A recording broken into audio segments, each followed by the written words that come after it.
கடகம் ராசிக்கான ஐப்பசி மாத கோச்சார கிரக சஞ்சாரங்களை ஆய்வு செய்து பார்க்கும் பொழுது இந்த மாதத்திலே உங்கள் ராசிக்கு சுகஸ்தானம் என்று சொல்லக்கூடிய 4ஆம் இடத்திலே சுக்கிரன் ஆட்சி பெற்று நிற்கிறார். அதுவும் லாபஸ்தான அதிபதியும் ரிஷபத்தின் அதிபதியுமான சுக்கிரன் 4ஆம் இடமான சுகஸ்தானத்திலே ஆட்சி பெற்று நிற்பதனால உங்களுக்கு உறவினர்கள் நண்பர்கள் மத்தியிலே புகழ் கௌரவம் கூடும் மற்றும் வெளிநாட்டு பிரயாணங்கள் நீங்கள் அடிக்கடி சென்று வரக்கூடிய யோகா அமைப்பை தரும்.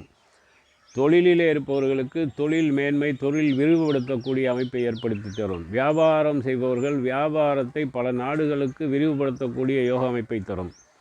நாடு விட்டு நாடு மாறி உத்தியோகம் பார்க்கணுன்னு நினைக்கிறவங்களுக்கு கண்டிப்பாக இந்த காலகட்டத்தில் உங்களுக்கு மற்ற நாடுகளுக்கு மாறக்கூடிய அமைப்பும் நல்ல ஊதியத்துடன் அதிக ஊதியத்துடன் நல்ல ஒரு பதவியும் கிடைக்க